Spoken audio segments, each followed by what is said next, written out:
Hello, আসসালামু আলাইকুম। সবাই কেমন আছেন? আশা করি সবাই ভালো আছেন, সুস্থ আছেন। আর LB24 এর চিটচা শোতে আমি হাফসা ইসলাম চলে আসছি। প্রতি রবিবার আমার শোটা 6 o'clock দেখানো হয়। তো আজকে কিন্তু আমার সাথে খুবই কি বলবো যে একজন ব্যক্তি যিনি 44 ইন্টারন্যাশনাল গোল্ড মেডেল, তারপর 96 ন্যাশনাল গোল্ড মেডেলস, যিনি 20 বছরের মধ্যে কখনো সেকেন্ড হননি। ওনাকে নিয়ে আসছি আজকে আমার সাথে। ওনাকে পেয়ে আমারও খুবই ভালো লাগছে। উনি none other than Musharraf H Khan. আসসালামু আলাইকুম, আপনি কেমন ওয়ালাইকুম আছেন? আসসালাম। আমি ভালো আছি। আপনারা সবাই ভালো আছেন তো? জি, আলহামদুলিল্লাহ ভালো আছি। Welcome to the show. আর আজকে আপনি সময় দিতে পেরেছেন বলে খুব ধন্যবাদ। আমি আপনাকে এবং LB24-কে আমি ধন্যবাদ জানাই যে আপনারা আমাকে যে এখানে সম্মান দিতে এনেছেন। আমি সম্মানিত হয়েছি সেজন্য। Thank you very much. জি, আপনাকে পেয়েও আমরাও গর্বিত যে আপনার মতো একজন ব্যক্তি আমাদের LB24-এ আসছেন। তো প্রথমে যদি যাই, আমরা আমাদের শ্রোতাদের উদ্দেশ্যে যদি আপনি কিছুটা বলেন আপনার সম্পর্কে, আপনার বেড়ে হওয়া, ছোটবেলা, কোথায় বড় হয়েছেন, দেশের বাড়ি, এগুলো যদি একটু বলেন অল্প করে। আমি আমার জন্ম গ্রেটার ঢাকা, ওটা ঢাকা ডিস্ট্রিক্টে ছিল, এখন মুন্সিগঞ্জ জেলা, বিক্রমপুর অঞ্চলে আমার জন্ম। আমি বিক্রমপুরে। আমার গ্রামের নাম থানার নাম টুঙ্গিবাড়ি, গ্রামের নাম ধামারন। তা আমি ওখানেই বেড়ে উঠেছি। ওখানে আমার প্রাইমারি স্কুল, ওখানে আমার হাই স্কুল এবং কলেজও আমি মুন্সিগঞ্জ কলেজ, হরেঙ্গা কলেজ থেকে পড়াশোনা করেছি। তারপরে আমি ঢাকা ইউনিভার্সিটিতে এসেছি। এইটি আমার বেড়ে ওঠা। আমার বাবার নাম আব্দুল বারী খান। সে একসময় খেলাধুলা করতেন, বিভিন্ন রকমের খেলাধুলা করতেন। আমরা ভাইয়েরা সবাই স্পোর্টসের সাথে জড়িত। আমরা 5 ভাই। আমরা 3 ভাই, আমরা ইন্টারন্যাশনাল সুইমার ছিলাম। আমি একা না, শুধু আমার ইমিডিয়েট ছোট এবং একদম ছোট ভাই। ফ্যামিলি, আপনারা পরিবার সবাই শুধু ন্যাশনাল না ইন্টারন্যাশনাল সুইমার ছিলাম আমরা 3 ভাই, মাশাআল্লাহ, আউট অফ 5 ব্রাদার্স। মাশাআল্লাহ। সো আমরা একটা ক্রীড়া পরিবারই আমি বেড়ে উঠেছিলাম। তো এই যে সুইমিং, কোন কারণে আপনি এত ইন্টারেস্ট হয়েছেন যে না আমি সুইমিংটা করব অন্যান্য স্পোর্টসের চেয়ে? এটা আমি আরও অনেক অনেক জায়গায় এই ধরনের প্রশ্ন আমাকে করেছে। আমি অনেক একই কথা আমাকে বলতে হচ্ছে। আমি ছোটোবেলা থেকেই ক্লাস 2 থেকে আমি কম্পিটিশন করি। তখনই আমাদের গ্রামে অঞ্চলে একটা কম্পিটিশন হয়েছিল, 1 মাইল একটা কম্পিটিশন। আমার যে টিচার ছিলেন আমাকে সকালে পড়াতেন, বিকালে পড়াতেন, সেই আমাকে বলছে, সে হি was a good swimmer two. আমি সব তোমাকে একটা কম্পিটিশন হবে, তোমাকে আমি ওখানে প্র্যাকটিস করাবো এবং কম্পিটিশন করাবো। তো এই বলে সে আমাকে 3-3.5 মাস প্র্যাকটিস করালো। করানোর পরে আমাকে কম্পিটিশন নিয়ে গেল। গিয়ে দেখি আমি ক্লাস 2-তে পড়ি, ছোটো, এরা অনেক সবাই অনেক বড়। তো এদের মাঝেই আমাকে এই কম্পিটিশনে নামতে হলো। আমার মনে আছে এখনো, হিজল গাছ ধরে স্টার্ট করলাম 1 মাইল সাঁতার। 14ই আগস্ট পাকিস্তানের স্বাধীনতা দিবস, বর্ষাকাল, থই থই পানি বিক্রমপুরের, আপনি জানেন কিনা জানি না, বিক্রমপুরের বর্ষাকালে এক বাড়ি থেকে আরেক বাড়ি। তো পুকুরেই আগে সুইমিং। সুইমিং ছোটোবেলা কখন কার কাছে শিখেছি জানি না। এটা আমার মনে হয় আগের দিনের গ্রাম অঞ্চলের ছেলেমেয়েরা তাই ছিল। হ্যাঁ, বাবার হাত ধরে না, বড় ভাইয়ের হাত ধরে, কার হাত ধরে সাঁতার শিখতে কেউ জানে না। আচ্ছা। কিন্তু আমাকে পলিশ প্রথম করেছিল সাঁতারের গ্রামার দিয়ে, তার নাম হলো আব্দুল সোবান শিকদার। পরবর্তীতে আমাকে যখন আমি ন্যাশনালি ভালো আরম্ভ করলাম, তখন আমাকে আব্দুল কাদের সুইমিং ট্রেনার ছিল। He was a good swimmer once, east পাকিস্তানের একজন ভালো সাঁতার ছিলেন তদানীন্তন ইস্ট পাকিস্তানের। তো উনি আমাকে পরে আমাকে পলিশ করা আরম্ভ করলো, গ্রামার দেওয়া আরম্ভ করলো, যেটা ক্লাস 2-এ থাকতে আমাকে আব্দুল সোবান শিকদার দিয়েছিলেন একটু। তারপরে ওনার হাতেই আমি 20 ইয়ার্স, আমি যে আমার সাঁতার লাইফ, টোটাল লাইফটা, যে ইন্টারন্যাশনাল সুইমিংয়ে ন্যাশনাল গোল্ড মেডেল যে পেলাম আমি ইপিএসএফ, ইপিএসএফ ইস্ট পাকিস্তান সাঁতার প্রতিযোগিতায় 1969-এ গোল্ড মেডেল পেলাম 100 মিটার স্প্রিন্টে। এটা পাকিস্তান রেকর্ড হয়েছিল।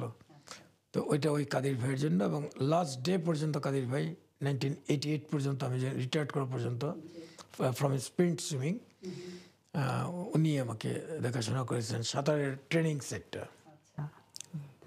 That's really good. আচ্ছা, আমি তো জানি যে আপনি come to the point, English channel, Atlantic channel, আপনি সাঁতার কেটেছেন। এটা থেকে আপনি ভালো একটা সুনাম অর্জন করেছেন, তো এটা কিভাবে আসলো?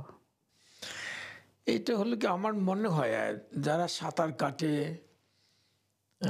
মোটামুটি ন্যাশনাল ইন্টারন্যাশনাল সুইমার অনেকের একটা ড্রিম থাকে যে ইংলিশ চ্যানেলটা সাঁতার কাটা যায় কিনা। আরও এরকম অনেক আছে লম্বা লম্বা সাঁতার, বাট ইংলিশ চ্যানেলটার একটা হলো যে খুব চাবি থাকে, অনেক ঢেউ থাকে, রিপ কারেন্ট থাকে, পানি একদম আইসি কোল্ড, এই সমস্ত কারণে খুব চ্যালেঞ্জিং সুইমিং এটা। লট অফ সি বিটস, তারপরে আপনার যেগুলো ডিস্টার্ব করে সির মাঝখানে গেলে পেঁচায় জায়গায়, লট অফ ট্রাফিক, আপনার যে জাহাজগুলো যাওয়া আসা করে, প্লাস সবচেয়ে বেশি আমার যেটা কষ্ট হতো সবচেয়ে বেশি সেটা হলো প্রত্যেক দিন জেলি ফিশগুলো, দুই কালারের জেলি ফিশ আছে ওখানে, একটা একটা ট্রান্সপারেন্ট আর একটা একটু ব্লু। ওই ব্লুটা গায়ে লাগলেই সাথে সাথে ওই জায়গায় লাল হয়ে ফসকা পড়ে যেত। তো যদি সাঁতার কাটার সময় প্রতিদিন দুইটা একটাও লাগতো, 7 দিনে দেখা যেত গায়ের অনেক জায়গাতে এরকম লাল হয়ে আছে। তো এগুলো অনেক কষ্ট দিত।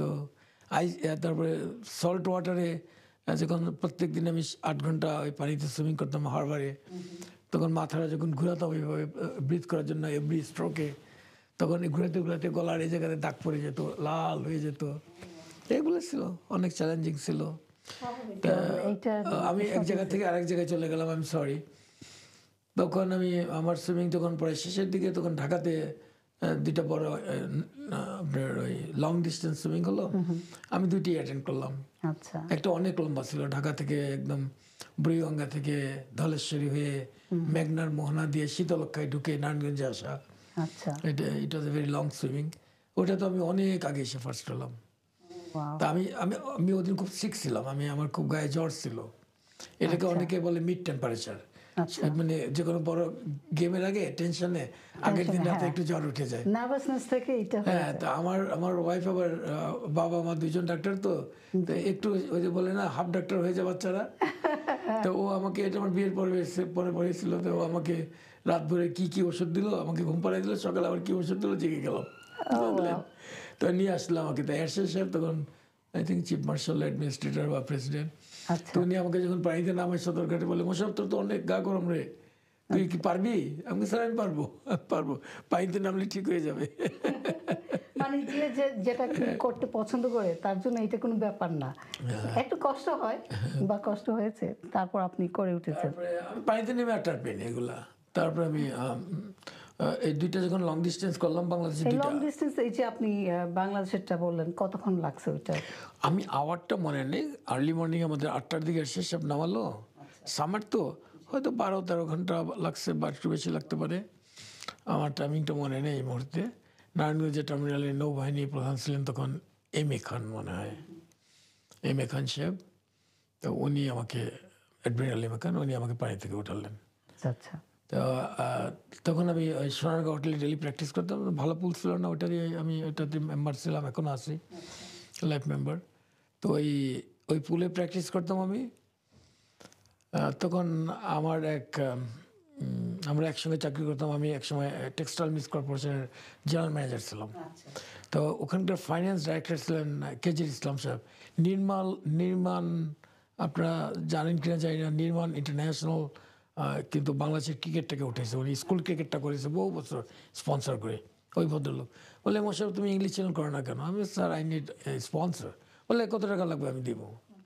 তো আমি ওনাকে একটা অ্যামাউন্ট বললাম, উনি সাথে সাথে বললো তুমি যাও প্র্যাকটিস করো, তুমি লন্ডনে গিয়ে একটা অ্যাকাউন্ট করো, ওয়েস্টমিনস্টার ব্যাংক না কি ব্যাংক জানি আমার মনে নেই, না এই ব্যাংক নাকি, যাই হোক still I have that account number মনে গেলাম।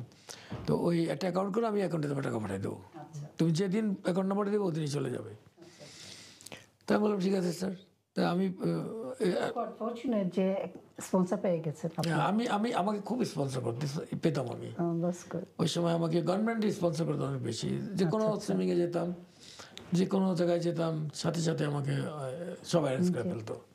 কোনো ইনভিটেশন আসলেই আমাকে পাঠাই দিত, 1 মেম্বার টিম ম্যাক্সিমাম সুইমিং, আমি একা, হোল টিম না, টিম নিয়েও গেছি অনেক জায়গায়, বাট বেশিরভাগ সময় আমি একা গেছি সব। আচ্ছা, আচ্ছা, তো উনি এগ্রি করার পরে গভর্নমেন্টের কাছে কিছু টাকা আমি ছিলাম, বাট আই নিড সাম মোর মানি। আমি পরে হিসাব করে দেখলাম, থাকা খাওয়া, দিস দ্যাট, ট্রান্সপোর্টেশন, বুঝলেন, তারপরে ট্রেনার নিব, এখানে বোট ভাড়া করতে হয়, ইন্স্যুরেন্স করতে হয়, বুঝলেন, মরে গেলে 1 মিলিয়ন পাউন্ড পাবে, ঠান্ডায় হাইপোথার্মিয়াকে একটা বিগ ইন্স্যুরেন্স করতে হয়। তা স্পোর্টস মিনিস্ট্রিকে বললাম, একটা ছেড়ে দিলাম, তারও আমাকে একটা ভালো ভালো অঙ্ক দিল টাকা।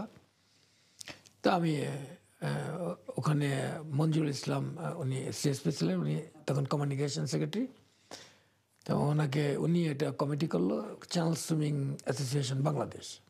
এখানে কিন্তু লন্ডনে আছে একটা চ্যানেল সুইমিং অ্যাসোসিয়েশন, ইংল্যান্ডে লন্ডন অফিস আছে।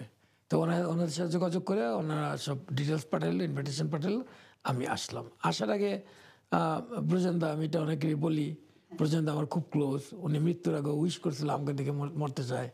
তো উনি ইন্ডিয়াতে ছিল, আমি তখন আমেরিকাতে ছিলাম, অনেক বছর আগে আমেরিকাতে কাজে আসছে। আমি সব সব ক্যান্সেল করে ঢাকা গিয়া 1 ঘন্টা ঢাকাতে থেকেই আমি আবার ইন্ডিয়াতে চলে গেছিলাম। ইমিডিয়েট নেক্সট ফ্লাইটে দাদা মারা যাওয়ার পর ডেট বেড়ে আমি আসি। তো দাদা উইশ করছিল সে ম্যানেজার হবে আমার, শ্রী ব্রজেন দাস, যে ইংলিশ চ্যানেল ক্রস করেছিলেন। তাই দাদাকে আমি ম্যানেজার না করে আমি উইশ করলাম যে আমার ওয়াইফকে আমি চাই। তা সবাই বলতেছিল she is a 20 years old girl. তাই আমি বললাম যে ওর অনেক অভিজ্ঞতা আছে, ও দেশে বিদেশে গাড়ি চালাতে পারবে, ও আমাকে আমাকে আমাকে রান্না করে খাওয়াবে, শি ইজ স্ট্রং, আমাকে রান্না করে খাওয়াতে পারবে, আমাকে নার্সিং করতে পারবে, সব কিছু করতে পারবে। তখন ওকে ম্যানেজার করে দিল। My wife was manager English channel. That's really good. I'm sure she did a good job. She did really good job. And, you আপনি must be গুড proud জবের of her. কাহিনীটা আমি কালকে এক জায়গায় বলছি। জি তো গুড জবের কাহিনীটা হলো, আমি এসে ডোবারে বাড়ি ভাড়া করলাম। জি যে বাড়িটা ভাড়া করলাম ওই বাড়িটার একটা মেয়ে ছিল, সে পুলিশে চাকরি করতো আমার ওয়াইফের বয়সে, বাচ্চা ইয়াং মেয়ে। আচ্ছা তো ওই মেয়েটার সাথে আমার ওয়াইফ আবার সবার সাথে খুব মিশে যেতে পারতো। তো ওই খুব মিশে গেল মেয়েটার সাথে। মিশে যাওয়ার পরে ওদের বাড়ি ভাড়া করলাম, আমরা নিচতলা থেকে আমরা দ্বিতলাতে, ডোবারে একদম হারবারের থেকে হেঁটে আসতে পারতাম। আচ্ছা আচ্ছা তো মেয়েটা বললো যে আমি তোমাকে প্রথম দিন নিয়ে যাবো না গাড়ি দিয়ে, বুঝলেন, ওখানে তোমাকে নামাই দিয়ে আসবো। বলে আমি ওখানেই পোর্টে কোথায় জানি ওর ডিউটি। তো ও নিয়ে গেলো আমাদেরকে, মার্গারেট ছিল মেয়েটার নাম। তো নিয়ে গেলো, পানিতে নামলাম আমি। ও তার আগে ইংলিশ চ্যানেল সুইমিং অ্যাসোসিয়েশন আমাকে বললো ইউ নিড এ ট্রেনার। তা আমি একটা ট্রেনার নিলাম। তো ট্রেনার বসে আছে, একটা মেয়ে ট্রেনার, ও ইংলিশ চ্যানেল ক্রস করছে আগে। ম্যানেজার ট্রেনার, সবাই মেয়ে। আপনার ম্যানেজারও মহিলা, ট্রেনারও মহিলা, সব হ্যাঁ, আমার সাথে আমার তখন একটা বাচ্চা হয়েছে, সে বাচ্চাটাও আসছে আমার সাথে, মেয়ে, ওটা মেয়ে, আমার বড় মেয়েটা, বুঝলেন। মাশাআল্লাহ। না, আমাকে আমার ওয়াইফ সবসময় বলতো, দেখো ঘরে তুমি, আমি মেয়ে, আমার 2টা মেয়ে, বুঝলেন, আগে আর কি 2টা মেয়ে, আমাদের ডগটা শি, বুঝলেন। তো তুমি সব মেয়েদের মাঝখানে তুমি খুব spoiled. But were you spoiled? তারপরে আমি যখন পানিতে নামলাম, নামার পরে হাঁটু পারি কোমর পানি আস্তে আস্তে যাচ্ছি, যে হঠাৎ কোমর পানিতে যখন গেলাম তখন দেখি যে ও মাই গড, ভেরি কোল্ড, আইসি কোল্ড। আমি কয়েকটা বড় বড় স্টেপ দিয়ে উপরে উঠে চলে আসলাম। আমার ওয়াইফকে বললাম যে আমি পারবো না, আমি স্পন্সরের টাকা পয়সা যা আছে সব দেশে গিয়ে ফেরত দিয়ে দিব, আমি ওই যে ওয়ার্ম ওয়াটারে অলিম্পিক পুলে সুইমিং করি, ওইটি আমার জন্য গুড, আমি এই ঠান্ডা পানিতে আমি পারবো না। আচ্ছা, দেশে লম্বা লম্বা সাঁতার কেটেছি, তাও ঠান্ডা না তো। কোন মাস ছিল? এটা হলো আমি এসেছিলাম বোধহয় মে মাসে, বাট তখন তো ঠান্ডা। ওয়াটার টেম্পারেচার কিন্তু আপনার একই থাকে, একটু হেরফের করে। যখন বরফ পরে আপনি দেখবেন জি তখন হয়তো আমি যখন সাঁতার কাছে 11 ছিল, হয়তো 2 ডিগ্রি নিচে নামতে পারে, 9 এর নিচে না, আচ্ছা সামারে 11। এখন আমি শুনলাম যে 13-14 পর্যন্ত আসে, 13 পর্যন্ত আসে, কিন্তু আমার সময় 11 ছিল যেদিন সুইমিং করেছি। ওয়াটার টেম্পারেচার আইসি কোল্ড, আইসি কোল্ড। কত বছর আগে করেছিলেন? আমি 1988-এ। 88 পরে আমি যখন উঠে আসছি তখন আমার সাথে করে আগাড়ি করতেছে, বলে যাও পানিতে, দেখো একটা মেয়ে চলে যাচ্ছে, ইন্ডিয়ান মেয়ে ছিল, বললেন যাও পানিতে যাও, ওর সাথে সাথে যাও, তোমার থেকে বয়স অনেক কম, ওর সাথে করতেছে, তুমি যাও। তারপরে আমি ওই মেয়েটাকে ফলো করলাম, ওর ধমক খেয়ে আর কি, আমাকে যাও তুমি, আমাকে বলে। তারপর গেলাম, ওকে ধরে ধরে রাখলো। এনকারেজিং। ও 15, আমার মনে হয় 45 মিনিট সুইমিং করলাম। জি তো আসার পরে আমি এই কথাটা সব জায়গায় বলি এই জন্য যে ওর জন্যই কিন্তু ওদিন আমার 45 মিনিট সাঁতার কাটা হলো, আমার ওয়াইফের জন্য।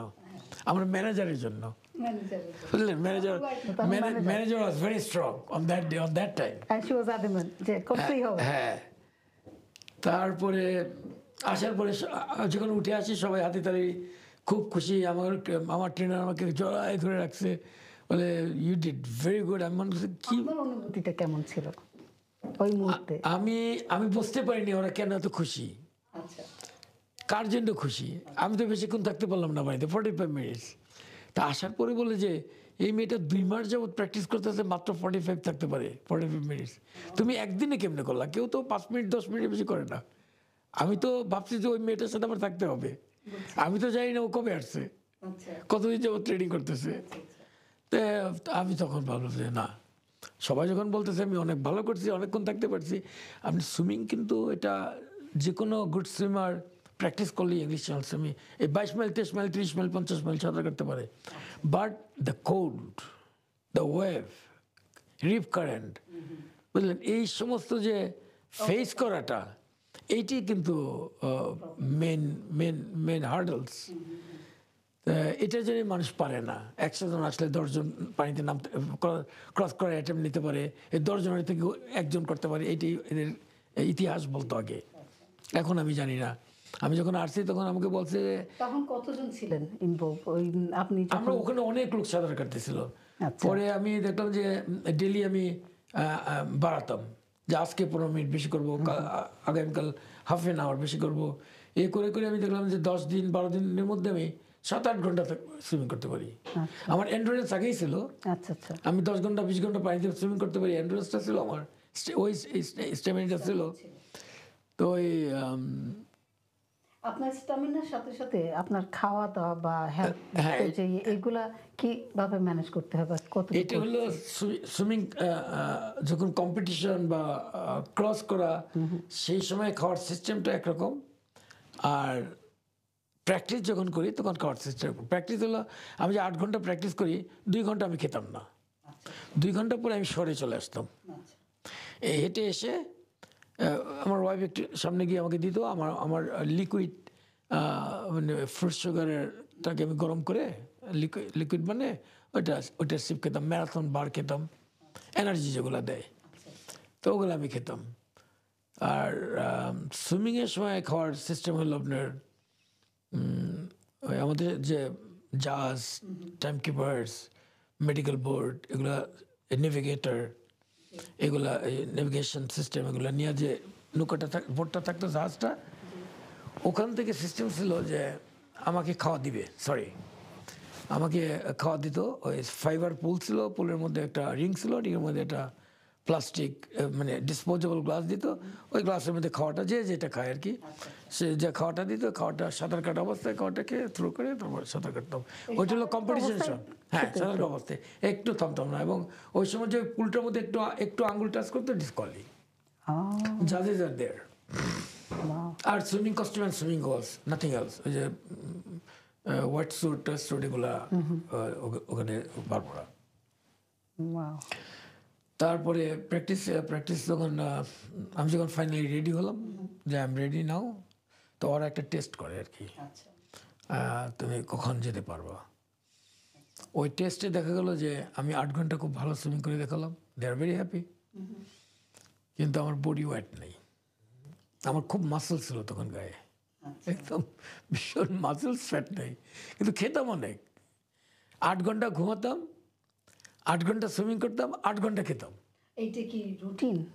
হ্যাঁ, আমাকে মনে করেন আমি বার্ন করতেছি, আমি বার্ন করতেছি 16,000 ক্যালোরি, সে 16,000 করে। আমি আর্ন বেশি 12,000 ক্যালোরি বেশি আর্ন করতে পারতেছি না, কারণ 8 ঘন্টা আমি পানিতে সুইমিং করতেছি, তাও তো আসতে না, স্পিডে সুইমিং করতেছি। তো এখন 8 ঘন্টা সুইমিং করলে তো বডিতে কিছু থাকার কথা না, সব বার্ন হয়ে যাচ্ছে। আর একটা এতটুকু পেটে কয় মন খেতে পারে একটা লোক, কত কত খেতে পারে। তখন আমি অনেকগুলো ডিম খেতাম একসঙ্গে। আপনার আমি তো 12টা ডিম দিয়ে ব্রেকফাস্ট করতাম, বুঝলেন। তার সাথে তো অনেক আপনার অনেক অনেক গরুর কলিজি ভুনা থাকতো, বুঝলেন। যত ক্যালোরি যেতে পারে গায়ে, ক্যালোরি বার্ন করতেছি তো, আর্ন করতে হবে। তো এইভাবে খেতে খেতে তারপর দেখি যে ওয়েট হচ্ছে না, তখন একটা ইনভিটেশন পেলাম, আমাকে দেশ থেকে জানালো একটা সাঁতার আছে সুইজারল্যান্ডে জিউরিখ লেকে 26 মাইল, তুমি you can go if you want. তখন আমি চ্যানেল কমিটিকে বললাম আমি 1 মাস পরে করব, আমি ওয়েট বাড়াই। ওকে, আমাকে এটা মাস্ট ওয়েট বাড়তে হবে। এটা বাড়ার কারণ হলো মেন, এটা ভালো কোয়েশ্চেন করছেন আপনি। এটা হলো যে বলে যে আমি জিজ্ঞেস করছিলাম ডাক্তার মেডিকেল বোর্ডকে জি, যে আমি তো তোমাদের রিকোয়ারমেন্ট সব করছি, তোমরা আমাকে অনেক ভালো বলতেছো, গুড সুইমার বলতেছো, তা আমাকে কেন তোমরা অ্যালাউ করতেছো না? মানে এখানে দুইটা কারণ হলো মেন, যে ইন্স্যুরেন্স কোম্পানিগুলো মরে গেলে 1 মিলিয়ন পাউন্ড হাইপোথার্মিয়া হয়ে অনেক লোক মারা যায়, বুঝলেন? আর ওরা বললো যে তোমার শীত লাগলে একটা শার্ট গায়ে দাও, আরও শীত লাগলে একটা কোট গায়ে দাও, আরও শীত লাগলে একটা ওভারকোট গায়ে দাও। এই যে লেয়ারগুলো দিচ্ছ, তোমার খালি গায়ে যখন তুমি থাকবা, তোমার ফ্যাটের লেয়ারগুলো এইভাবে তোমাকে ঠান্ডা থেকে প্রোটেক্ট করে, বুঝলেন? কাজে তোমাকে হাইপোথার্মিয়া ধরতে পারবে না। তখন আমি চিন্তা করলাম ঠিক আছে লেট মি। তো ওয়েটের কি কোনো একটা লিমিটেশন আছে যে এত? হ্যাঁ, হাইটের উপরে ওদের একটা মাপ আছে, এই হাইটে এই ওয়েট থাকতে হবে। আচ্ছা আচ্ছা, কিন্তু আমি ওয়েট বাড়াইতে পারতেছিলাম না, বুঝলেন? ফ্যাট বাড়াই, আমার বেলিতে গায়েতে ফ্যাট থাকতে হবে, আমার নাই কোনো নেই, একদম ফ্যাট নাই, কী করবো আমি? পরে কি করলেন? পরে আমি সুইজারল্যান্ড চলে গেলাম, জিওরিক লেক সুইমিং গেলাম। ওখানে প্র্যাকটিস তো আসি, একটু একটু প্র্যাকটিস করে একটা কম্পিটিশন করে ফেললাম 26 mile. I did very good on that competition. তো ওখান থেকে আসলাম, এসে আবার কয়েকদিন পরে ওখানে 15 দিনের মতো থেকে টোটাল সুইমিং টুইমিং প্র্যাকটিস ফিনিশিং এগুলো করে বাঙালিরা আবার গেট টুগেদার করলো, তো অনেক কাহিনী আছে ওখানে।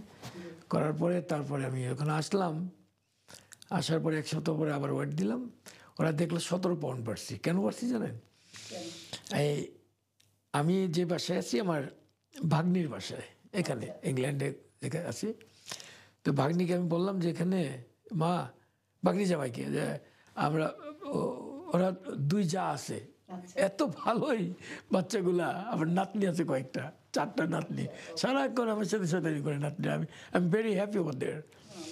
তো ওরা আমাকে বলে, আমি বললাম যে আমি আগে এখানে ইংল্যান্ডে হোয়াইট বার্নের জন্য এত বড় গ্লাসের মধ্যে ডাবল ক্রিম পেতাম, এটাকে ওরা ডাবল ক্রিম বলতো, দুধের স্বর টোটালটা, ওটার মধ্যে আমি আবার চিনি দিতাম ভরে, নাটস দিতাম, যত ফ্যাটেনিং থিংস আছে খাওয়ার দুনিয়ার সব দিয়ে, পারলে বাটার দিতাম কতগুলা দিয়ে, গ্লাসে গ্লাসে খেতাম হোয়াইট বার্নের জন্য।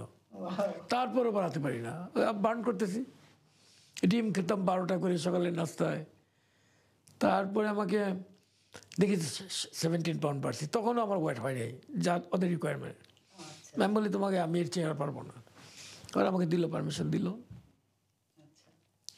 তারপর আমি ডেট ফিক্স করলাম। ডেট ফিক্স করার সময় আমার সুইমিংয়ের হার্ডেলস থেকে একটা বড় হার্ডেলস ঘরে এসে গেল। My father in law was very sick, ঢাকাতে। একজন আমাকে ফোন করলো, আমি এখনও জানি না কে করলো, সে কি আমাকে আমি সুইমিং করতে না পারি সেটার জন্য করছে কিনা আমি জানি না। তা আমাকে ফোন করে বললো অ্যারাউন্ড 12টার দিকে আমার ঘুম থেকে উঠলাম, আমি সকালে সুইমিং, আমি হারবার থেকে ডোবার থেকে ক্যালেতে যাবো সকালবেলা সুইমিং করে।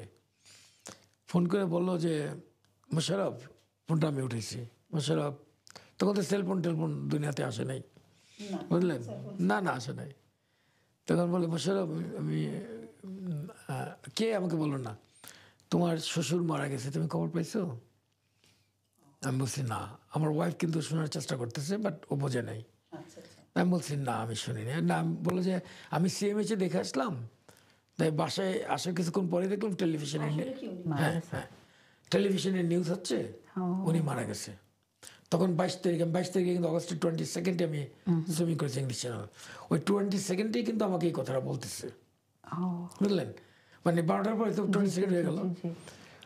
আর আমার ওয়াইফ তখন জানালা ধরে, জানলা খুলে আমাকে বলে জানলাটা একটু খুলে দাও, আমি দম নিতে পারতেছি না, কেমন জানি লাগতেছে আমার। ওই সময় কিন্তু ওর আব্বা মারা গেছে, ওই সময় ফোনটা আসছে তার 5 মিনিট পরে। আমি জানলা খুলে দিলাম, বুঝলেন, দোতলার জানলাটা খুলে দিলাম। হ্যাঁ, পরে আমি আমার ওয়াইফকে বললাম না, বলে কি ফোন আসলাম, এই সাংবাদিকটা তো সারা করে ফোন করতেছে, আমি কখন নামবো, কখন কি করবো। তো ওকে বসতে দিলাম না, ওকে না বলে আমি সুইমিংয়ে নামছি। সারা রাত ঘুমাতে পারলাম না, আমার একটা গিল্টি ফিলিংস হচ্ছে যে আমি, আমার শ্বশুর মারা গেছে, আমি আমার ওয়াইফকে বলতে পারতেছি না। এরকম আমি খুব খুব কষ্ট পাচ্ছিলাম। তারপরে আমি সুইমিং করা অবস্থায় 2 ঘন্টা পরে আমার মাসেল পুল করলো। তখন আমি বললাম যে আল্লাহ, আমার এত বড় একটা ক্ষতি হচ্ছে, আমি কি পারবো না? পর্যন্ত প্রথমবার পারে নাই, সেকেন্ড টাইমও পারে নাই, আমার কি সে অবস্থাই হবে? তারপরে আমি আবার পানিতেও আমি নামাজের টাইমে লং ডিস্টেন্স সুইমিং হলে আমি পানি নামাজ পড়ে ফেলতাম, বুঝলেন? তা আমি নফল নামাজ পড়তেছি আর জিকির আরম্ভ করলাম, আল্লাহু আল্লাহু। এই জিকির করতে করতে আমি, বুঝলেন, আমার পায়ের মাসলের ব্যথা কোথায় ছিল, কি কোথায় ছিল আমি কিচ্ছু জানি না। ফিনিশিং পয়েন্ট পর্যন্ত আমি 10 ঘন্টা 16 মিনিট লাগছে আমার এই ফ্রান্স যেতে। এই 2 ঘন্টা পরে that is another 8 hours 16 minutes দিয়েছিল। আমি 13 বাইরে যে আমি সাঁতার কাটছি জিকির করতে করতে এবার চলে গেছি। আর খাওয়ার স্টাইলটা হলো আপনার, আমি লং ডিস্টেন্স যদি অনেক 8 ঘন্টা 10 ঘন্টার সুইমিং হয়, তাহলে আমি 4 ঘন্টা পর্যন্ত খাই না, বুঝলেন? একটু খেয়ে নামি, বাট নিয়ম না, এক একজনের এক এক হ্যাবিট। অনেকে আধা ঘন্টা পর থেকে খাওয়া স্টার্ট করে। আপনি বার্ন করতেছেন, আর্ন করতে হবে তো, আদারওয়াইজ তো অনেক খিদে লেগে গেলে তো আপনি হাঙ্গরি থাকলে সুইম করতে পারবেন না। পরে আমার ওই যে ওইভাবে আমাদেরকে খাওয়া দিত। এখানে আরেকটা ইংলিশে আরেকটা আছে, যেটা হলো এখন এই যে এত খাচ্ছি, এত লিকুইড খাচ্ছি, বাথরুম তো করতে হবে। অবশ্যই আমি জিজ্ঞেস করতে চাই, এইটারও কিন্তু ট্রেনিং আছে, এইটারও ট্রেনিং আছে। আচ্ছা, ওই যে ট্রেনিং করছি ওই সময় ট্রেনিং। তা আমি কখনো ওই 1 নম্বর 2 নম্বরটা আমি ওই কখনো লিকুইড খেতাম, তো কাজে বড়টায় যেতে হতো না। আর যদি বড়টা যেতে হতো তাহলে কি করা হতো? ওকে ট্রেনিং করেছে, কিন্তু আমি আই নেভার ডিড ইট। ওকে, আমি ওই কাজ দিয়ে যাইনি কখনো, হয়নি কখনো। ওকে, যত সুইমিং করেছি আমি লং ডিস্টেন্স, আমি অনেক বড় বড় করেছি, জি। বুঝলে, এর চেয়ে অনেক বড় লং ডিস্টেন্সও করেছি। কারণ 10 ঘন্টা 12 ঘন্টা ইটস আ লং টাইম। অনেকের তো অনেক ঘন্টা লাগে, আমার বরজানদারি তো 15 ঘন্টার উপরে লাগছিল প্রথম, অবশ্যই। বুঝলেন? তো এই যে সুইমিং করতেন, তারা কিভাবে আপনাদেরকে মনিটর করতো বা মেনটেন করতো বোটের? ওখানে ওই যে আপনি যে পাইলট বোর্ড যেটা আছে, ওই বোর্ডটা থেকে ওদের নেভিগেশন সিস্টেম ছিল। পানির ভিতরে সব ওরা দেখতে পারতো কোথায় কোন মাছ যাচ্ছে, কোনটা কি যাচ্ছে, কত বড় প্রাণী যাচ্ছে, অনেক দূর থেকে ওরা দেখতে পায়। এটা দেওয়া ওইভাবে ওরা কন্ট্রোল করতো। আর মেন কন্ট্রোলটা ছিল যদি খুব খুব বাতাস উঠে যায়, খুব ওয়েভি হয়ে যায়, চাপি হয়ে যায়, তখন আপনার 10 ফিট 12 ফিট ঢেউ যখন উঠে যায়, তখন সুইমারকে দেখতে পায় না, অনেক সময় হারিয়ে যায়। কিন্তু আমি এত বড় জাহাজটা আমি দেখতেছি, আমাকে ওরা দেখতেছে না।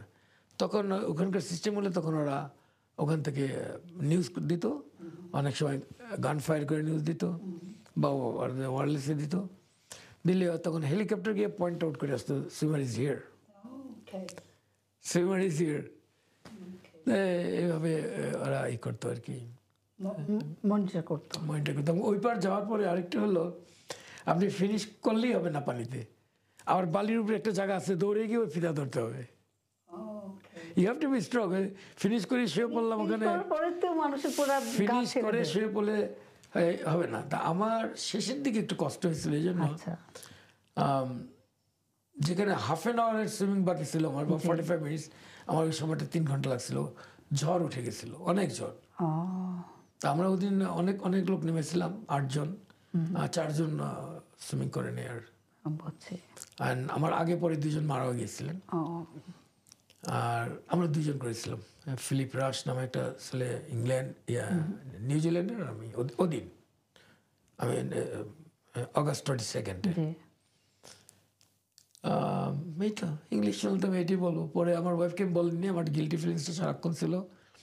তো এই পার যখন আমি আসলাম, ওই পার থেকে আমাকে কম্বল দিয়ে জাহাজে করে নিয়ে আসলো এপারে, তখন আমি বলিনি, আমি ঢাকা যাওয়া পর্যন্ত বলিনি। এটা খুব খুব থ্রিলিং ছিল আমার জন্য, খুব টাফ ছিল এটা। জানতে পারেন আপনাকে কিছু বলেননি? যখন এখানে আসলাম, আমি বলছিলাম ইউরোপে ঘুরবো, দেশে 88-এর বন্যায় সব ডুবে যাচ্ছে। তখন আমি বললাম যে চলো, আব্বা একটু অসুস্থ আছে, আমরা চলে যাই, চলো। আচ্ছা। তো এগ্রি করলো। তো ডুবার থেকে ওই মেয়েটা, ওদের যাদের বাড়িতে থেকে, ওকে আমি বললাম যে এই ঘটনা। আমার ওয়াইফের বয়স, ও এরকম 20-21 বছর বয়স ছিল মেয়েটার। তো ওই মেয়েটা বললো যে চলো, আমি আমার গাড়িতে তোমাকে ইংল্যান্ডে দিয়ে আসি, লন্ডনে দিয়ে আসি। আচ্ছা তো ওই আমাদের দিয়ে গেল, আমাদের বিমানের ফ্লাইট বললো যে আমরা যেতে পারবো না, এয়ারপোর্ট ডুবে যাচ্ছে। আর ওখানে আমাকে যে আমি যে যাব এই নিউজ আমি দিয়ে দিছি, সাংবাদিকরা সারাক্ষণ ফোন করতেছে। অনেক সাংবাদিক আমাকে এইভাবে ফোন করছে, সিনিয়র সাংবাদিকরা, এই মোশারফ তুমি শুনছো শ্বশুরের ঘটনা? আমি বলি, শুনছি। মিলা আমার ওয়াইফের নাম মিলা, ডাক নাম মিলা। তো বলি মিলা, আনিলা মোশারফ মিলা, মিলা জানে? আমি বলি, না। তো আমি ওইভাবে বলে রাখছি যে প্রেস কনফারেন্সে তো এয়ারপোর্টে কেউ জিজ্ঞেস না করে আমাকে, বুঝলেন? ঢাকা এয়ারপোর্টে নামার পরে আমি প্লেন থেকে আমাদের বলতেছে ক্যালকাটাতে ল্যান্ড করবে, ঢাকা ডুবে যাচ্ছে এয়ারপোর্ট 88-এর বন্যায়। তখন আমি বললাম যে আবার 8টা পড়বো ক্যালকাটাতে। পরে আবার বলে যে না, ওরা একদিকে বান দিয়ে রাখছে, এটি বোধহয় লাস্ট ফ্লাইট ল্যান্ড করবে লাস্ট প্লেন ল্যান্ড করবে, এরপরে করবে না। এবং তাই হয়েছিল, আমাদের ফ্লাইটটা লন্ডন ফ্লাইটে লাস্ট এরপর ডুবে গেল এয়ারপোর্ট, বুঝলেন? তারপরে এয়ারপোর্টও জিজ্ঞেস করে নাই। She was wearing a skirt and T shirt. তো আমি কিচ্ছু বলি নাই। তো ওখান থেকে সিএমএতে যেতে যাচ্ছে আব্বাকে দেখতে, আমার শ্বশুরকে দেখতে। তা আমার ওয়াইফের ভাবি ও বললো যে বাসায় চলো আগে, আমরা ড্রেস চেঞ্জ করে তারপর যাই। তো উনি নিয়ে সালোয়ার কামিজ পরে গাড়িতে উঠে বলছে আমাদের গ্রেভিয়ার্ডে যেতে হবে, উনি মারা গেছে 4 দিন আগে। তখন আমি সামনে আসছিলাম না। আমি এখনো গিল্টি ফিল করি আমি এটাতে। স্বাভাবিক, বাট আপনার তো তখন ওই চয়েসটা ছিল না। ইংলিশ চ্যানেলের খুঁটিকাটির মধ্যে আমার আরেকটা জিনিস মনে পড়ে, বেশ কয়েক বছর পরে আমি ইংল্যান্ড থেকে ব্রিটিশ এয়ারওয়েজে আমি উঠছি। আমি যাব রোমে, আমার ফ্লোরেন্স একটা সুইমিং কম্পিটিশনে। I did very good on that competition, আমি 3টা গোল্ড মেডেল পেলাম। তো এখন যখন এখান থেকে উঠলাম হিথ্রো থেকে, তো এয়ার হোস্টেসে চোখ পড়ছে আমার ব্লেজারের দিকে। আমার ব্লেজারটা ওই চ্যানেল সুইমিং অ্যাসোসিয়েশন লেখা ছিল, ইংল্যান্ড টু ফ্রান্স 1988 লেখা ছিল। এবারও আসার সময় কিন্তু আমি ব্লেজারটা গাইডে উঠছি, এই আপনার এয়ার হোস্টেস ইসে থেকেই দেখছি, কি জানি দেখে আমার যে গতকাল পড়া ছিল। তো ওই আমার ওয়াইফ বলছিল তুমি ব্লেজারটা পরে যাও, আমি কেন পারলাম না। তো এবার আসার সময় ওই প্লেন উঠার সময় এয়ার হোস্টেস দিকে তাকে বলে আর ইউ শিওর, পজিটিভলি। তারপরে এয়ার হোস্টেস দেখে আমাকে কিছু বলে না, আর সে দেখে রাখছি, গিয়ে পাইলটকে বলছে। কিন্তু এই যে আপনি চ্যানেল ই করলেন, আপনার এই অনুভূতিটা কেমন? যে চ্যানেল পার করলেন, করার পরে যে অনুভূতিটা, জানি আপনার শ্বশুর মারা গেছেন, এটার জন্য একটা গিল্টি ফিলিং আছে, তারপরও যে একটা এত বড় অ্যাচিভমেন্ট, আপনি কি কেমন ফিল করলেন? আমি আপনাকে এই আগের প্রশ্নের উত্তরটা দিয়ে এটা আমি এক্ষুনি দিচ্ছি আপনাকে। আমি পরে ব্রিটিশ এয়ারওয়েজে উঠলাম, ওই এয়ার হোস্টেস দেখে রাখলো, যখন চ্যানেল উপর দিয়ে যাচ্ছে আর কি উঠবে, তখনই পাইলট ডিক্লেয়ার দিল, আমিও জানি না তখন। কিন্তু ওই যে এয়ার হোস্টেস দেখছে যে আমাদের প্লেনে এমন একজন লোক আছেন যে আমরা যেই চ্যানেলের উপর দিয়ে যাচ্ছি, ব্রিটিশ পাইলট, ব্রিটিশ এয়ারওয়েজ, বলে সে এই চ্যানেলটা সে সাঁতার কেটে পাড়ি দিছে। তখন পাইলট উঠে আসলো, আমাকে সম্মান দিয়ে সে নিয়ে দাঁড়া করালো, সব লোক উঠে দাঁড়িয়ে আমাকে দেখলো, প্লেনের ভিতরে যত আছে, বুঝলেন? ইট ওয়াজ এ গ্রেট অনার। এখন আপনার ওইটা আমি যখন শেষ করলাম, আমার শেষের দিকে ব্রেন একটু নাম হয়ে গেছিল, ঠান্ডায় একটু নাম হয়ে গেছিল। হ্যাঁ, আমি কিছু রিকল করতে পারি, লাস্ট ধরেন হাফ অ্যান আওয়ার এরকম, 1 আওয়ার এরকম, কিছু কিছু কিছু মনে নেই আমার, এরকম মনে হয় অনেক সময়। অনেক সময় মনে হয় হয়তো আমি স্বপ্নে দেখেছি ওই ওই সময়টুকু। বাট সুইমিং এর স্পিড কোনো কমে নেই, সব ছিল। অনেক তুফান হচ্ছে, বড় বড় ঢেউ, 10 ফিট 15 ফিট ঢেউ, এগুলো ফেস করতেছি, বুঝলেন? উঠানামা করাইতেছে আমাকে, এক জায়গায় সাঁতার কেটে আগাতে পারতেছি না, উঠতেছি নামতেছি, বুঝলেন? যার জন্য 45 মিনিটস, হাফ অ্যান আওয়ার 45 মিনিটসের জায়গা আমি ক্যালিতে চলে গেছি, প্রায় পারে যেতে পারতেছি না ঢেউর জন্য, বুঝলেন? তো এই ফেসটা করছি, ওই ফেস করার সময় একটু নাম হয়ে গেছিলাম। পরে যখন কম্বল টম্বল দিয়ে ওই মেডিকেল বোর্ড টোর চাপাই আমাকে জাহাজে করে ডোবারে আনতেছে ক্যালে থেকে, তখন আমার কাছে মনে হলো I did it, Wow, I did it. wow. তখন মানে আমি আমার ওয়াইফকেও খুব থ্যাংক দিতে, ও খুব কাটছে 3.5 মাস আমার সাথে। আমি যখন প্র্যাকটিস করতাম পুরো বডির নাম হয়ে যেত 8 ঘন্টা পানিতে, বুঝলেন। পানিতে আমাকে 2 জন লাগতো একটা মোজা পরাতে, পা এত জোরে কাঁপতো। ও, আমি ওখান থেকে আমাকে গাড়িতে করে এনে অল্প একটু রাস্তা এনে বাথটবের মধ্যে শোয় দিত গরম পানিতে, 1 ঘন্টা বাথটবে থাকতাম। তো এই যে ঠান্ডা, তারপর টেম্পারেচার ঠান্ডা, আপনার শরীর কিন্তু পুরোটা ঠান্ডা, তার মধ্যে গরম পানির মধ্যে যে নিয়ে আসতো, বসায় দিত, এটাতে কি আপনার কোনো না না না, আমাকে তো, আমি তো রাইডও যেতে না তো, ওখান থেকে আমাকে তো কম্বল দিয়ে পেঁচে আনতেছে, এনে তারপরে বাথটবে দিয়ে দিত, বুঝলেন। বাথটবে প্রত্যেক দিন এটা করতাম, 6 days a week। বাথটবে দিয়ে শুয়েছে, খাওয়া দাওয়া করতাম 1 ঘন্টা, তারপর গোসল টোসল করে উঠে তারপরে ঘুমাতাম, ডিনার করতাম। এই লাঞ্চ তো আমার পানি দিয়ে করতে হতো। যে আপনার অনেক সাঁতার কাটা নিয়ে কথা শুনলাম, কিন্তু আপনার যে ব্যক্তিগত লাইফ, ব্যক্তিগত বলতে আপনার ওয়ার্কিং লাইফ, সেটাতে আপনি ছিলেন একজন এয়ারফোর্স অফিসার, আপনি এখন রিটায়ার্ড এয়ারফোর্স অফিসার। তো এয়ারফোর্সে কীভাবে জয়েন করলেন? আমি আমার আমার একসময় ড্রিম ছিল ডিফেন্সে চাকরি করা, জি, আবার কখনো ড্রিম ছিল আমি ডাক্তার হবো কিনা। আমি মেডিকেল কলেজে ভর্তি ছিলাম এক সময়, হ্যাঁ বলছিলেন আপনি আগে। তারপরে ঢাকা ইউনিভার্সিটিতে ভর্তি ছিল। তা আমি সুইমিংয়ের জন্য সব ছেড়ে দিয়ে আমি ঢাকা ইউনিভার্সিটি পড়া স্টার্ট করলাম। আমি 73-তে। এইটার জন্য আপনার বাবা মা কিছু বলেন না যে তুমি সুইমিং? বাবা মা আমার এটা খুব ভালো একটা কোশ্চেন করেছেন। আমার বাবা মা কিন্তু, মা খুব সাপোর্টিং ছিল, বাবা এক সময়, কিন্তু বাবা মারা এত সাপোর্টিভ থাকতেন না। আমার মার ছিল সাপোর্টিং। আমার বাবা নিজে খেলোয়াড় ছিলেন, আচ্ছা, বুঝলেন। নিখিল ভারত ঘুরে বাবা কাবাডি খেলতেন, এত শক্তিশালী একজন লোক ছিলেন উনি। 6 feet tall ছিলেন, ইউজ আপনার স্বাস্থ্য ছিলেন, তার মাসল ছিল। তো এই বাবা খুব ভালো শক্তিশালী একজন লোক ছিলেন। জি, তো বাবা খেলাধুলো করতেন, অন্যান্য খেলাধুলো করতেন বাবা, শুধু সে কাবাডি না। বাবা ওয়াটার পোলো, পানিতে যে বল খেলে যায় ওয়াটার পোলো, এটাও খেলতেন, ক্যালকাটাতে লিগ খেলতেন বাবা। তা তারপরে বাবা খুব সাপোর্টিং ছিল না লেখাপড়ার জন্য, আমার যেন লেখাপড়ার ক্ষতি না হয়। আচ্ছা, আগে তো মানুষ খেলাধুলা দিয়ে কি হবে, লেখাপড়া। হ্যাঁ, আগে তো তাই ছিল। এখনো হয়। না, আমাদের সময় এখনো হয় না। এখন আমার একটা কথা মনে পড়ে, মাঝখানে বলি। জি, আমি স্পেনে যাচ্ছিলাম, ওই ব্লেজারটা গায়ে 3-4টা আমেরিকান বুড়ি উঠছে, আচ্ছা, একদম বড় আরে টুরিস্ট। তা আমার ব্লেজারটা দিয়ে দেখে আমাকে বলে, এই তুমি তুমি খেলোয়াড়, বলে তুমি তো দেশের অ্যাম্বাসেডার, আমাকে বলে। তা আমি বললাম যে, আমি জানি না, তবে আমি মাদ্রিদে যাচ্ছি ওয়ার্ল্ড সুইমিংয়ে কম্পিটিশনে, আমি সুইমিং করতে যাচ্ছি। আমি একাই ছিলাম। তো ওয়ার্ল্ড সুইমিংয়ে আমি যাচ্ছি মাদ্রিদে। তো বলে, দেখো তুমি এমন একটা জিনিস শিখেছ, যেটা খেলাধুলা, যেটা দিয়ে নাম কুড়ানো যায়, যেটা দিয়ে আর্ন করা যায়, যেটা দিয়ে স্বাস্থ্যটাকে ভালো রাখা যায় চিরজীবন। বলে ইউ আর ভেরি লাকি, আমাকে বলে। তা আমি সেই ক্ষেত্রে বলবো যে আমি খুব লাকি। আমি কোন সাবজেক্ট ছিল যেন আপনার প্রশ্নটা এর আগে? প্রশ্নটা ছিল যে বাবা মারা আগে তো হ্যাঁ, এরকম ওই যে করতেন না। পরে আমি যখন 69-এ 100 মিটার স্প্রিন্টে জি, পাকিস্তান রেকর্ড করে ফেললাম, জি, তখন আমার 2 চাচা বাবাকে পোস্টকার্ডে চিঠি লিখছিল। ওকে। ওই পেপারে সব জায়গায় খুব না ছাপানি আরম্ভ হলো, সব পেপারে উঠছে। না, এটা থেকে এই জিনিসগুলো হয় যে once you become famous or something, তখন গিয়ে কিন্তু সবাই সাপোর্টিভ। তখন 2 চাচা, তার আগে কিন্তু অনেকেই না সাপোর্টিভ। চাচারা হয়তো ভিতরে আগে থেকেই সাপোর্টিং ছিল, বাবা লেখাপড়ার চাপ ছিল। তো বাবাকে আমার খুব ভয় পেতাম ছোটবেলা থেকে, বাবার ছায়া দেখলে আমরা আরেক দিকে হাঁটতাম, বুঝলেন। তো ওই 2 চাচার চিঠির পরে বাবা একদম টোটালি ইউ টার্ন করে ফেলছে। আচ্ছা, আচ্ছা, লেখাপড়াটা ঠিক মতো চালায় যাবা, কিন্তু তুমি সুইমিং করো। এই বাবার সাপোর্টিং আমি 69 থেকে পাওয়া আরম্ভ করলাম। আপনি তো আবার বাংলাদেশ সর্বশ্রেষ্ঠ স্বাধীনতা দিবস পদক পেয়েছেন। জি জি জি। এটা কোন সালে? আমি 1986-এ পেয়েছি।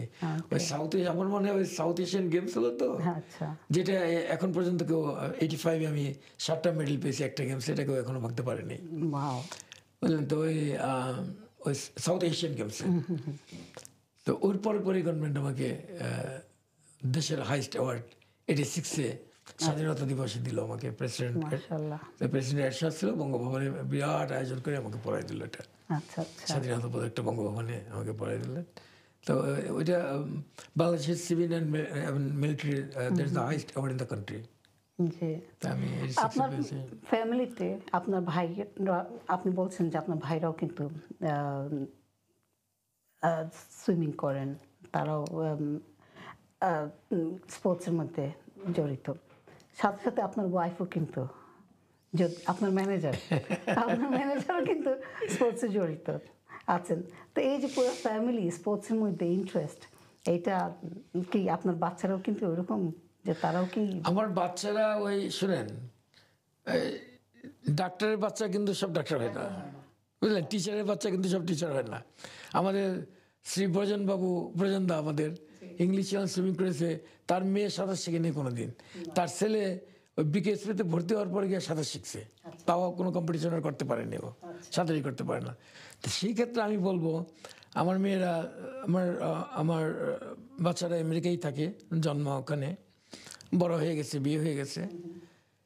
ওরা ক্যালিফোর্নিয়াতে ওরা স্কুল টিমে এবং কলেজ টিমে ওরা সুইমিং করেছে। খুব ভালো সাঁতারু ছিল ওরা, খুব ভালো সাঁতারু ছিল। পরে ওই যে কষ্টটা ফ্যামিলিতে মনে একজনই নিতে পারে, সবাই নিতে পারে না। এই যে আপনার একটা কঠিন পরিশ্রম করতে হয়, খেলাধুলা করতে হলে, আবার পড়াশোনা করতে হয়, পড়াশোনা ছাড়া যাবে না। তো ওরা বলে যে পাপা পড়াশোনার চাপ করতে, সুইমিং করতে পারবো, পাপা গ্রাজুয়েশন সামনে চলে আসছে, পারবো না। তো এই করে করে ওরা আস্তে আস্তে ছেড়ে দিল। দুইজনেই খুব ভালো সাঁতারু ছিল, দুইজনই আমেরিকাতে সুইমিং করছে, কম্পিটিশন। মাশাআল্লাহ ভাই, আমাদের কিন্তু সময় আমার খুব ইচ্ছা করছে আরো কথা বলি আপনার সাথে, আরো জানার আগ্রহ, বাট আমাদের সময় শেষ হয়ে গেছে। তো যাওয়ার আগে আপনি শ্রোতাদের উদ্দেশ্যে যদি কিছু বলেন। LB24 এর দর্শক এবং শ্রোতা, কলা কৌশলী সবাইকে আমি আমার পক্ষ থেকে, আমার পরিবারের পক্ষ থেকে অশেষ ধন্যবাদ। আজকে আমাকে এখানে এনে সম্মান দেওয়ার জন্য, দুটি কথা বলার জন্য আপনাকে অনেক ধন্যবাদ, সবাইকে ধন্যবাদ। ভালো থাকবেন, সুস্থ থাকবেন। ধন্যবাদ ভাই, আপনি আসার জন্য, আপনার মূল্যবান সময়টুকু দেওয়ার জন্য। আর নেক্সট টাইম ইউকেতে আসলে আবারও আসবেন আমাদের LB24-এ। শ্রোতা বন্ধুরা, আজকে এইটুকুই ছিল। নেক্সট টাইম অন্য কোনো গেস্ট নিয়ে আবারও চিৎসার সাথে আমি হাফসা ইসলাম চলে আসবো। সবাই ভালো থাকবেন, সুস্থ থাকবেন। আসসালামু আলাইকুম। কোভিড-19 এখনও বিপজ্জনক। ৭৫ বছর বা তার বেশি বয়সী অথবা ইমিউন সিস্টেম দুর্বল এমন ৫ বছর বা তার বেশি বয়সীদের জন্য এখন চলছে কোভিড-19-এর ফ্রি স্প্রিং বুস্টার। ভাইরাস থেকে সুরক্ষা এখনো কিন্তু জরুরি। কোভিড-19 বুস্টার নিয়ে আপনার রোগ প্রতিরোধ ক্ষমতাকে আরও শক্তিশালী করুন। ৩০ জুনের মধ্যে 119-এ কল করে বা NHS এর ওয়েবসাইটে অ্যাপয়েন্টমেন্ট বুক করুন, অথবা আপনার স্থানীয় ফার্মেসিতে সরাসরি চলে যান।